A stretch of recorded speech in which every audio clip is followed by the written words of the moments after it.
ఈ ఒక్క ఆలోచన మన జీవిత విధానాన్ని అలాగే మన దృష్టికోణాన్ని పూర్తిగా మార్చగలదు. ఎలాగంటారా? అయితే వీడియో లాస్ట్ వరకు చూడండి.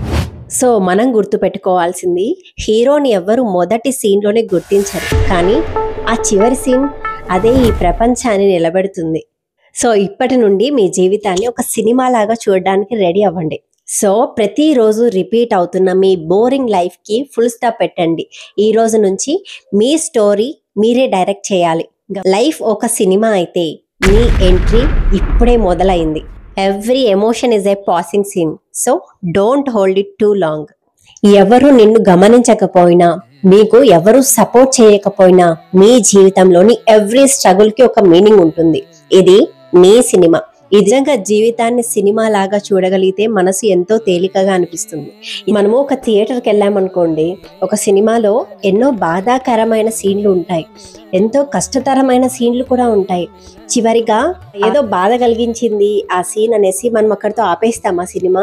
మన జీవితం కూడా అంతే. మనకు ఆ మూవీలో ఏదైనా మనకి నచ్చని సీన్ వచ్చిందనుకోండి, అయ్యో అని బాధపడతాం. అదే చివర్లో అరే ఆ సీన్ లేకపోయి ఉంటే ఈ కథ అసంపూర్ణంగా ఉండేది అని అనిపిస్తుంది.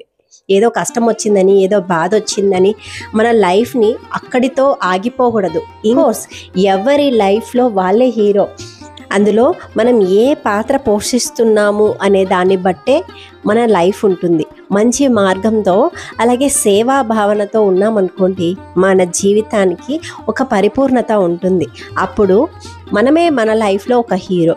అదే ఏముందిలే లైఫ్, ఎందుకు అంత సీరియస్గా తీసుకోవాలి అనే మన మైండ్ సెట్తో ఉన్నామనుకోండి, మన లైఫ్లో మనమే విలన్ అవుతాము. అప్పుడు ఈ సమాజంలో ఒక జోకర్గా మిగిలిపోతాము. ఇంతకీ ఈ కథకి దర్శకుడు ఎవరో తెలుసా? ఆ భగవంతుడు. ఎందుకంటే ఆయన కథ ఆల్రెడీ ఎప్పుడో రాసేశాడు. ఆయన ఆ పాత్రలను కూడా నిర్ణయించేశాడు. మనం జస్ట్ ఆ రోల్ని ప్లే చేస్తున్నాం అంతే. సో సర్కస్లో జోకర్ని చూసి అందరూ నవ్వుతారు, కానీ మనల్ని నవ్వించడానికి వెనకాల ఆయన ఎంత స్ట్రగుల్స్ ఫేస్ చేస్తాడు, ఎంత పెయిన్ అనుభవిస్తాడు, అది ఎంత శ్రమతో కూడిన పని అనేది ఎవ్వరికీ అర్థం కాదు. ఆ పెయిన్ ఎంత ఉందో ఎవ్వరు గుర్తించరు. ఆ సన్నివేశంలో జోకరే కావచ్చు, కాకపోతే ఆ నిజ జీవితంలో ఆయన రియల్ హీరో. ఎందుకంటే మనల్ని నవ్వించడానికి ఆయన ఫేస్ చేస్తున్న స్ట్రగుల్ ఎంతో ఉంటుంది.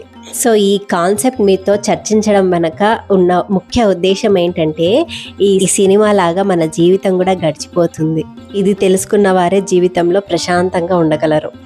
మొదటిగా హీరోని ఎవ్వరు స్టార్టింగ్ సీన్లోనే ఎవరు గుర్తించరు, కానీ అదే చివరి సీన్ వచ్చేసరికి ఈ ప్రపంచాన్ని నిలబెడుతుంది. ఇంకా మీ క్లైమాక్స్ సీన్ రాలేదు అని అనుకోండి.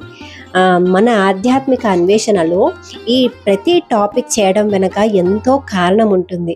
మనలోని నిజమైన అంతర్ముఖ ప్రయాణాన్ని స్టార్ట్ చేయాలి అని, అలాగే నిజమైన జ్ఞానాన్ని మనం అన్వేషించాలి అనేదే నా ముఖ్య ఉద్దేశం. ప్రతిరోజు ఆ రోజు ముగిసిన తర్వాత కళ్ళు మూసుకొని ఒకసారి ఆలోచించండి, ఈరోజు నేను హ్యాపీగా ఉన్నానా, సో ఈరోజు నేను ఏదైనా నేర్చుకున్నానా. సో ఇది మనం ఎవ్రీడే ఇలా క్వశ్చన్ చేసుకోగలిగితే నిన్నటి కంటే ఈ రోజు బెటర్గా ఉంటుంది, ఈ రోజుటి కంటే రేపు ఇంకా బెటర్గా ఉంటుంది మన లైఫ్. ధన్యవాదాలు. జై గురుదత్త.